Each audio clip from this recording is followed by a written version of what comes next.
राजा जरासंध के जो पिताजी थे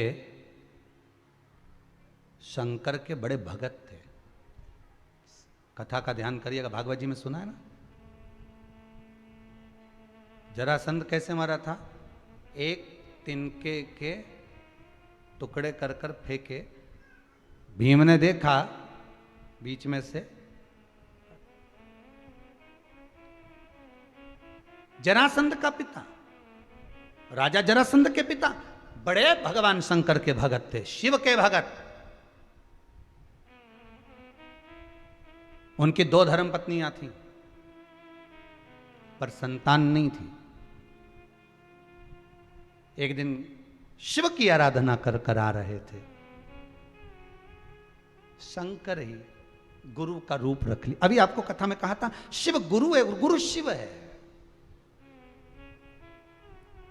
अगर गुरु ने कह दिया कि बाबा कृपा कर दिया, 2 महीना 3 महीने में तेरा ये काम हो जाएगा, शंकर ने करुणा कर दी, आशीर्वाद मिल गया, तो वचन पर विश्वास करो कि वो बोला है तो शंभु ही बोला है, और शंभु बोला है तो गुरु ही बोला है।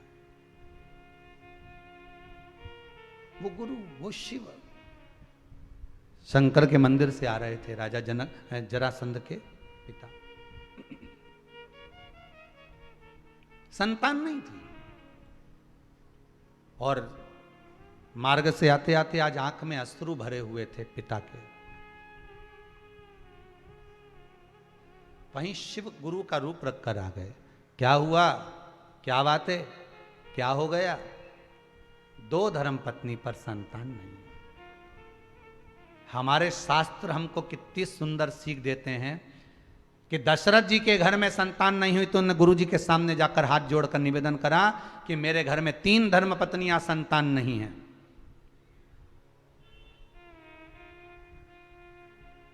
नंद बाबा के यहां संतान नहीं तो उन्होंने श्रावणी करने पधारे ब्राह्मणों से निवेदन करा, संतों से निवेदन करा कि मेरे घर में संतान नहीं है। और एक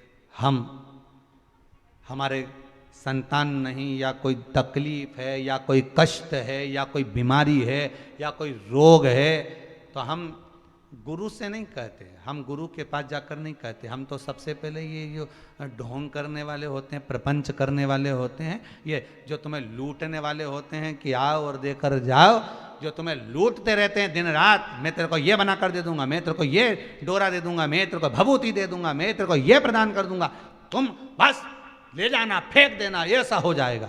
तो ये हम केवल बर्बाद हो रहे हैं।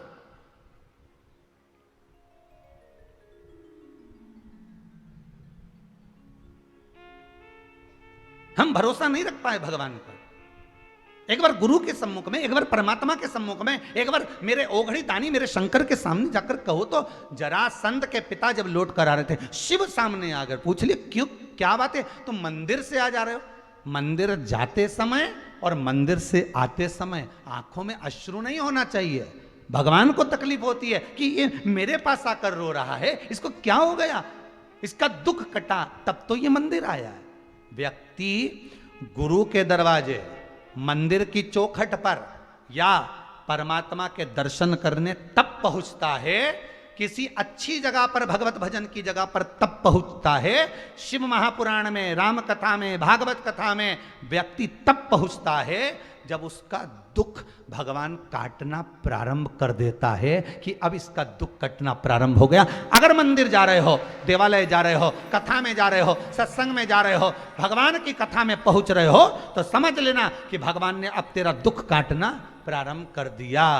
तो जैसे जैसे चलकर जा रहा है, जैसे जैसे अनुमोदन कर रहा है, जैसे जैसे स्मरण कर रहा है, वैसे वैसे तेरा दुख कटते चले जा रहा है। आपको अगर भगवान बुला रहा है, भगवान अपने पास बुला रहा है, भगवान के करीब में वही जाता है जिसका दुख कट रहा होता है।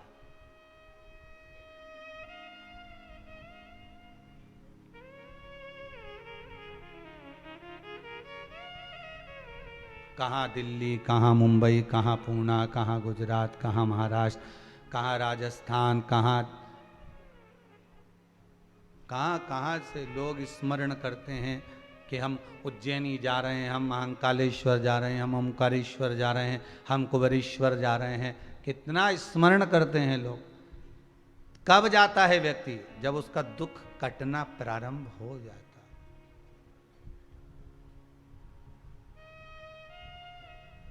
दुख कटना प्रारंभ हो गया मतलब भगवान ने तुम्हें याद किया। याद किया मतलब दुख कटेगा, ये पक्का है। भगवान को आखा दो, श्रीफल दिया, आखा दिया, फल दिया, आखा दिया। अब जरासंध के पिता जब लौट कर आ रहे थे तो पूछ लिया, तुम रो क्यों रहे हो, तुम्हारे रोने का कारण क्या है?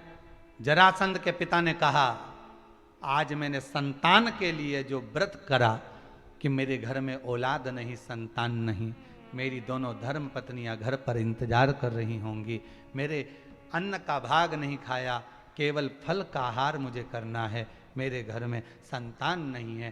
शंकर भगवान जो गुरु का रूप रख कर आए थे, उन्होंने कहा, काहे को टेंशन लेता है, काहे को चिंता करता है, क्यों चिंता करता है?